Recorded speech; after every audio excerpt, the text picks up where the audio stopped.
smiles as the moments pass. She walks the night with silent pain, sober lips and hunger's chain. Her smile hides 1,000 screams, dancing close to broken dreams. Lagos pulses, never sleeps. She's the secret that he keeps. She's got fire in her veins, love in her scars. Moves through the night like a falling star. He touched her soul, broke through the dark, but danger waits beneath the spark. Oh, oh, blood and pepper burn the same in a world where her heart stays tame. He came chasing taste and truth, found a curse dressed up as youth. One spoonful, now he's seen, the queen of dusk, the in-between. Under mango trees they met, now he's lost and she regrets. But still she fights, still she bleeds, for love she thought she didn't need. She's got fire in her veins, love in her scars.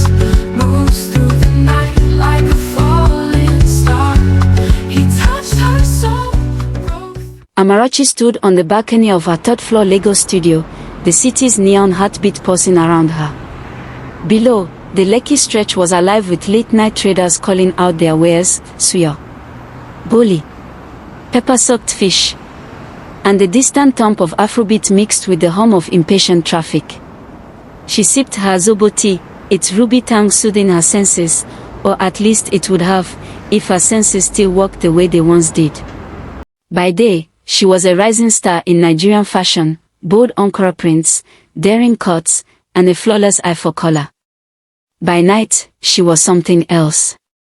An ancient hunger stirred every time darkness fell, a voice in her mind whispering, feed.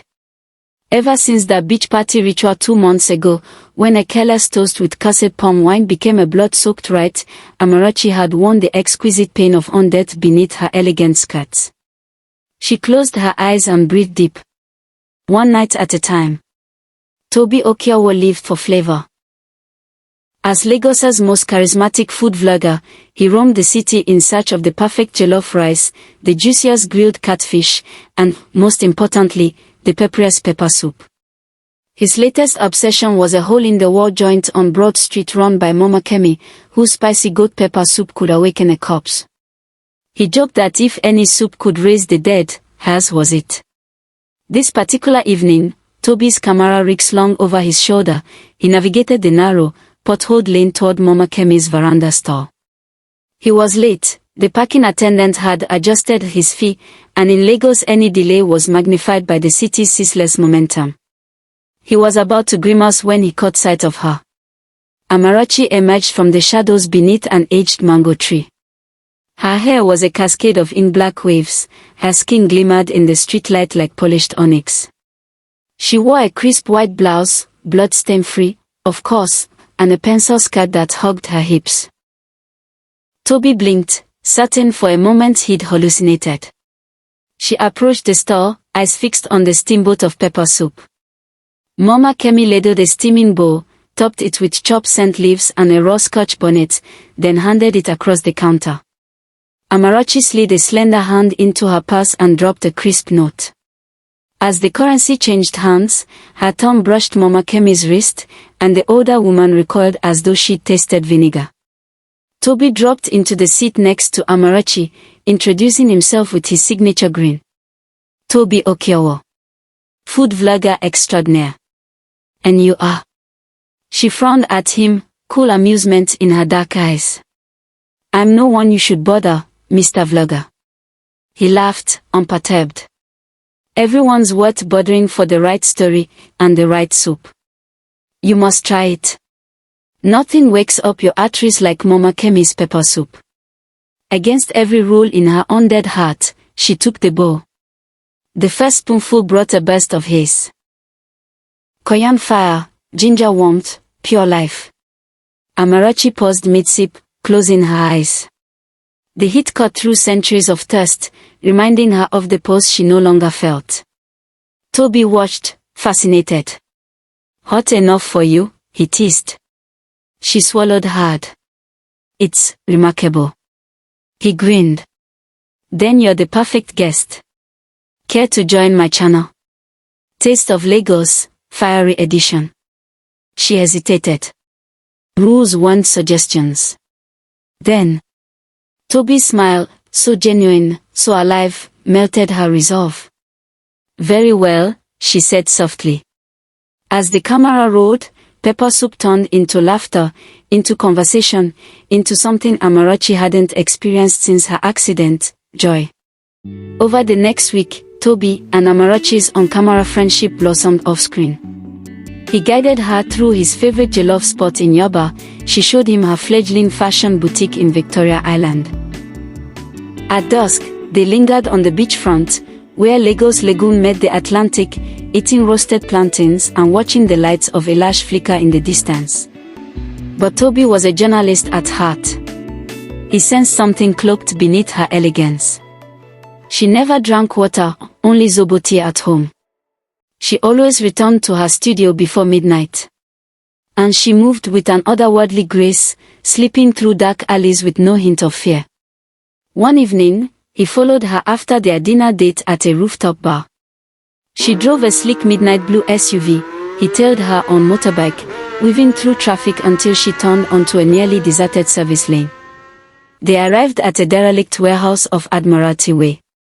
Amarachi slipped inside, the heavy iron door clanged shut. Toby parked his bike and crept forward. Inside, a faint light pulsed. He peered through a cracked window. Men and women in expensive suits gathered in a circle, red wine in crystal glasses. A hush enveloped them as they watched a pale woman kneel at the center, fangs bared, eyes glowing scarlet. A tall man in a tailored agbada raised his glass and whispered, "To the Evernight." Toby's heart pounded. Vampires, right here in Lagos. He eased backward, stumbling. Amarachi emerged into the alley, face as white as moonlight. She saw him, her eyes widening. "Toby, you shouldn't be here." Her voice was calm, too calm. "Amarachi, what is this?" He stepped toward her. She hesitated, fangs flickering. "You promised not to pry." He shook his head. "No. I want to understand. Who are you, what are you?" Her silence was an answer. Before he could react, she slipped past him and vanished into the gloom.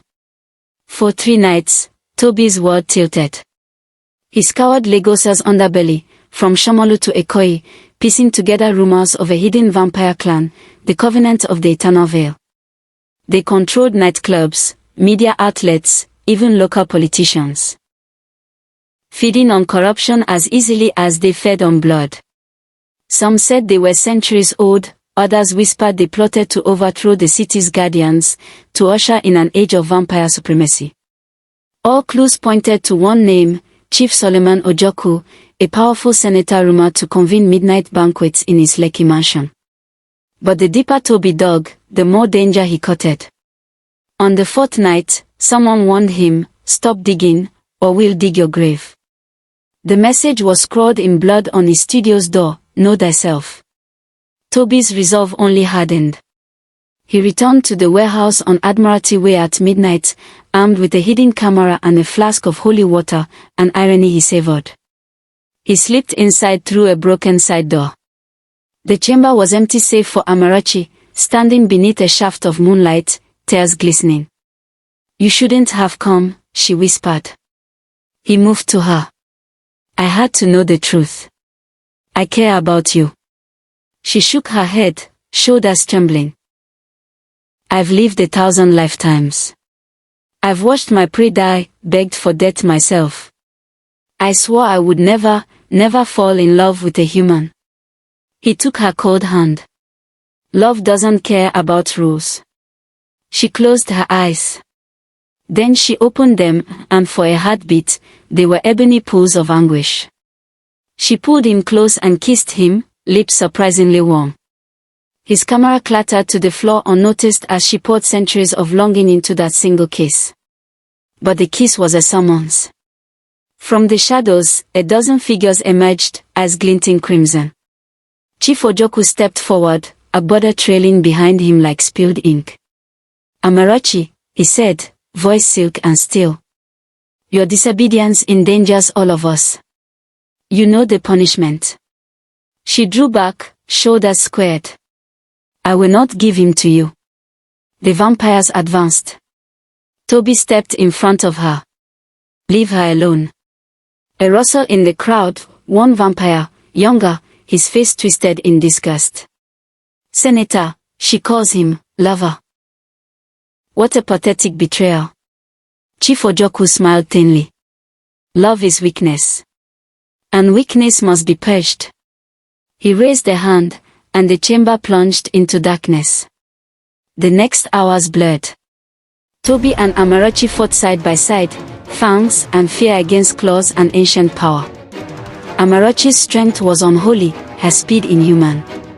Toby clutched his flask, hurling its contents at a charging vampire, who recoiled as though struck by lightning. Holy water wasn't poison to them, but it stung like hell. At the climax, Chief Ojoku and Amarachi faced each other beneath the cracked skylight. Lightning flashed. He drew a ceremonial dagger encrusted with rubies. Submit, he hissed. She stepped forward. I choose him. He swung the blade, and Amarachi caught his wrist, fangs bared. With a single motion, she sank them into his throat. His scream was thunderous, echoing against rusted beams. He collapsed, lifeblood staining his pristine agbada. Silence reigned, broken only by the rasp of Toby's breathing. The remaining vampires hesitated, then fled into the night. Amarachi knelt beside the dying chief, tears of real blood mixing with his. I'm sorry, she whispered. He smiled, surprisingly gentle. Perhaps, love is not the greatest folly. Then his eyes closed. Dawn broke over Lagos in a riot of color, the sky burned coral, the lagoon shimmered gold. Amarachi and Toby stood on the rooftop of her studio, surveying a city that would never know how close it came to falling. She was exhausted, ancient wounds aching. Toby wrapped her in his arms, pepper soup-scarred apron now a cloak against the morning chill. Will they come back? He asked. She shook her head. They will scatter. Vampires hate civil war more than any sunlight. I ended their council, but now, they have no leader. Then we have a chance. He kissed her temple. To build something new. She pressed her cheek to his chest. Somehow, she could feel his warm heartbeat through layers of blood and bone, a miracle in itself. Promise me, she murmured. No more beach party rituals. No more cursed wine. He grinned. I promise. But I can't promise no more pepper soup. She laughed, the sound fragile as porcelain. With you. I don't mind. Together, they watched as Lagos woke, vendors setting up stalls, motorbikes weaving their morning dance, the call to prayer drifting from distant mosques. This city of chaos and hope, of hunger and ambition, had survived another night.